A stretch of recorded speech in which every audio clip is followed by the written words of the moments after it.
Hola chicos, ¿qué tal? ¿Cómo están? Les saluda Daniel Reyes. El tema de hoy vamos a hablar de prueba de hipótesis y de la distribución normal.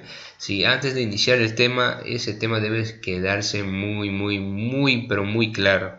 Porque si no, van a tener problemas con teorema de límite central, van a tener problemas en entender las pruebas de hipótesis y de la construcción de intervalos de confianza, que son temas que vienen después. ¿Sí?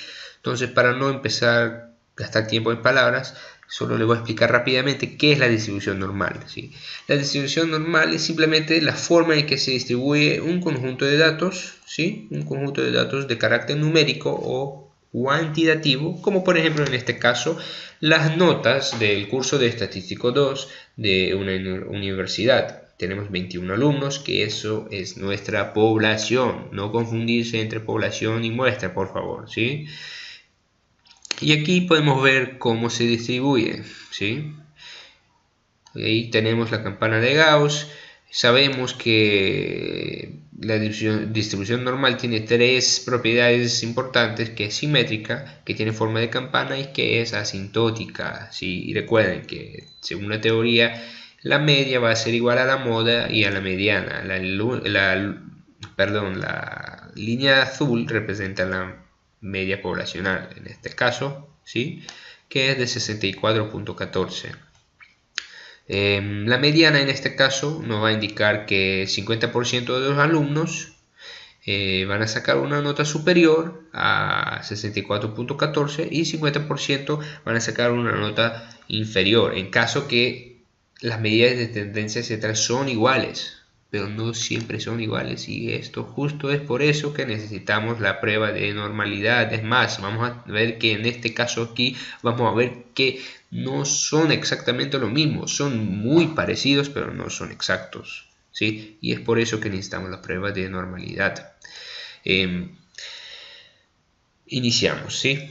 En el curso de Estadística 2 de la Universidad UES hay 21 alumnos. En el último examen del primer parcial, la nota media del curso fue de 64.14 y la varianza fue de 51.26. Se pide determinar si los datos notas se distribuyen de forma normal.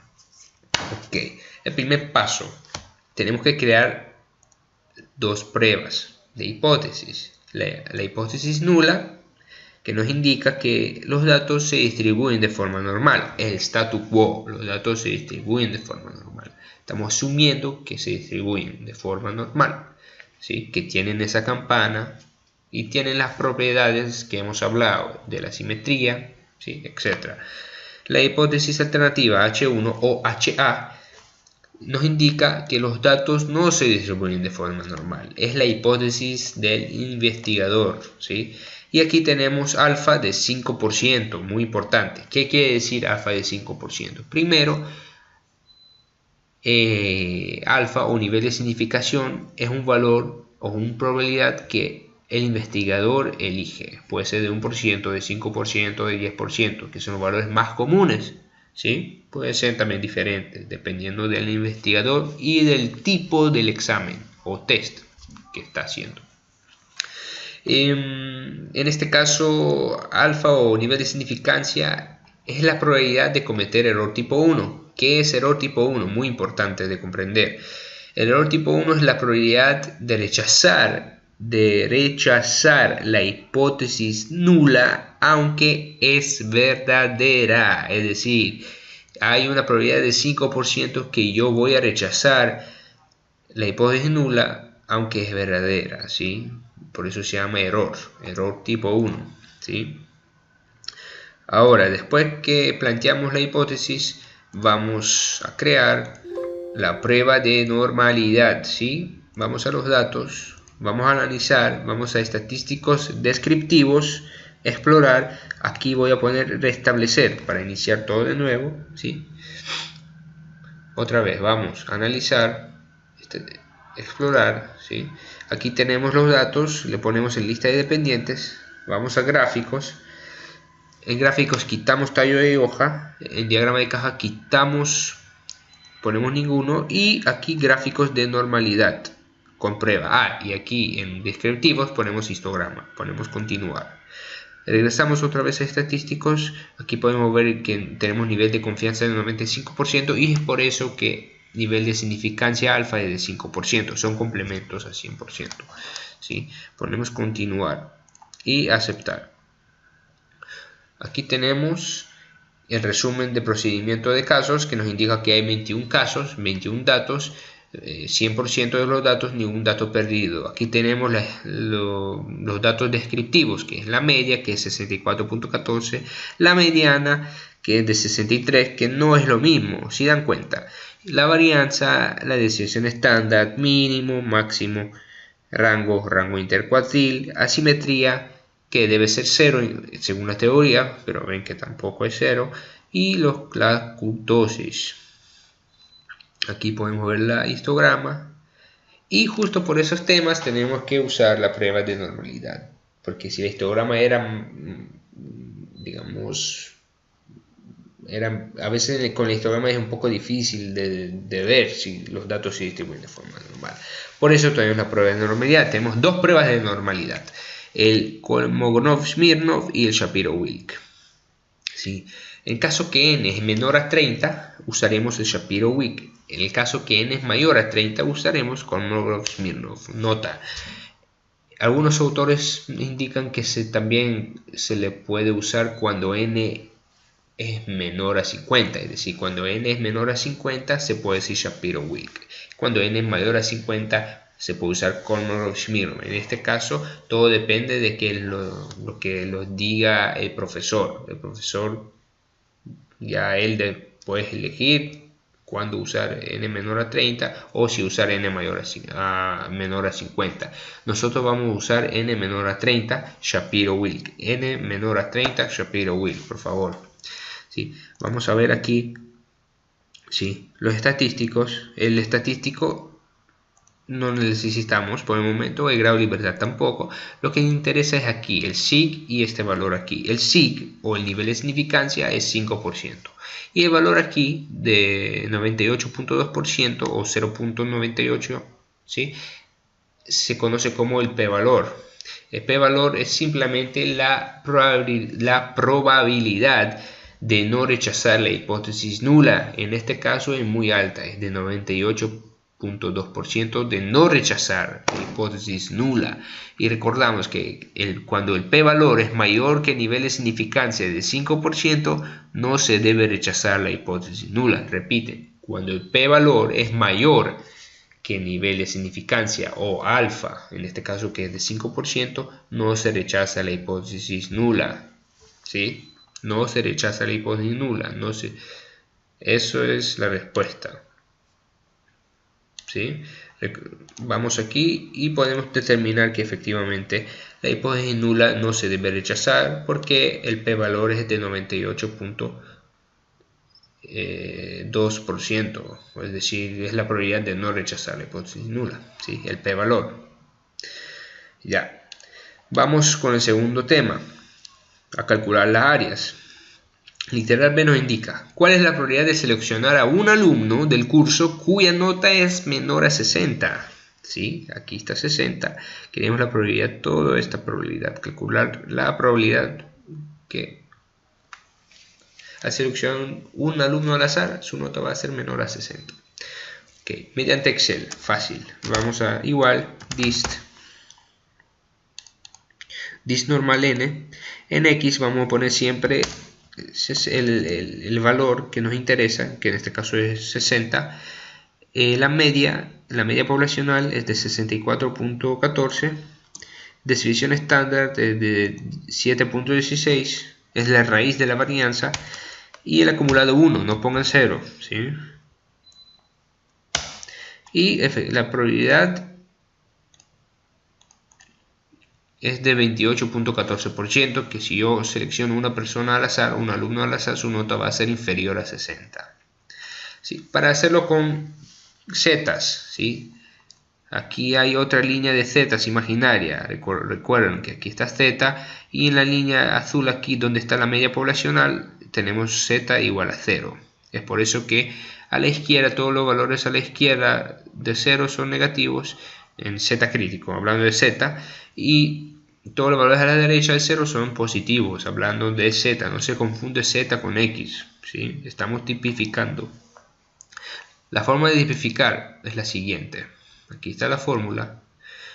Primero hay que calcular la z, ¿sí? La z crítico, que va a estar paralelo al valor 60, obviamente, ¿sí? Va a estar por aquí. Eso va a ser igual a ¿qué? Va a ser igual a 60 menos la media poblacional mu sobre la desviación estándar poblacional.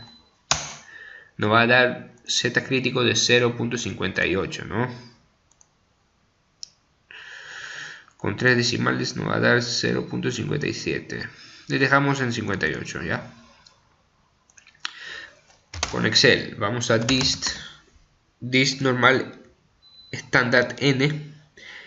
Nos pregunta la z, ya lo sabemos, le ponemos aquí y acumulado 1 y debe dar la misma respuesta, y efectivamente nos va a dar la misma respuesta.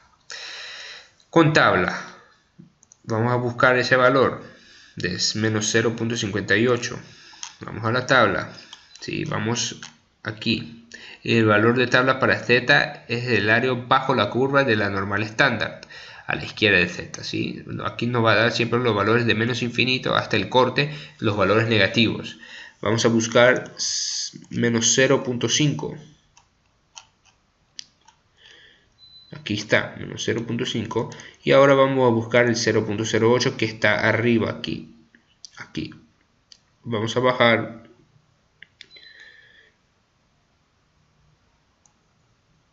Y aquí estamos. Sí, aquí todo lo que está aquí son las probabilidades. Y el valor sale 28%,10. ¿Sí? Que es prácticamente casi lo mismo. ¿Sí? Es por los decimales. El Excel obviamente es mucho más correcto en este caso. Pero podemos ver que sale casi lo mismo. ¿Sí? Por algunos decimales por ahí. ¿Sí? Ahora, para calcular la probabilidad de que si yo selecciono un alumno al azar, su nota va a ser mayor a 60, se debe entender que quiero calcular todo el área que está a la derecha de 60, es decir, toda esta área aquí, y obviamente que es el complemento, o sea, es obvio, ¿no? Entonces eso va a ser igual a 1 menos 28.14. Nos va a dar 71.86%. ¿Cómo hago eso en Excel y en la tabla? Muy sencillo. Recuerden que ni la tabla ni Excel nos va a dar la probabilidad a la derecha. Recuerden que Excel y la tabla se calculan de menos infinito hacia la derecha, o sea, así, ¿sí? De esta línea. Nunca va a calcular de aquí a... O sea, espero que le quedó claro que el Excel calcula de menos infinito hacia el corte de interés, ¿no? De aquí, así. En este caso, vamos a tener que calcular la área de menos infinito hasta 60, la nota 60, que representa el z crítico de 0.58, que ya lo tenemos, ¿sí? Entonces en este caso vamos a hacer igual 1 menos dist normal n, ¿sí? Normal n, en caso que no queremos usar las z, simplemente usaremos los valores x, ¿sí? Aquí tenemos el x va a ser 60, la media va a ser 64.14, desviación estándar va a ser 7.16 y acumulado 1. Y nos va a dar lo mismo, ¿sí? Ahora, para calcular con zetas, ¿no? Hacemos el mismo procedimiento. Calculemos este valor, ¿sí? Ya sabemos cuál es el valor y le restamos 1 menos, simplemente va a salir lo mismo, ¿sí?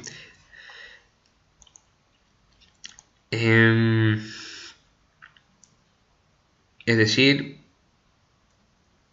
vamos a hacer 1 igual, perdón, con z va a ser igual 1 menos dist normal n, normal estándar n, la z y el acumulado. Y ven que da lo mismo. Ahora, el último.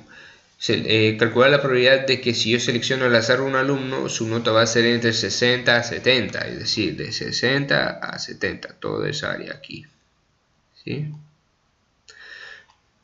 Con X, sin tabla, sin nada, dist,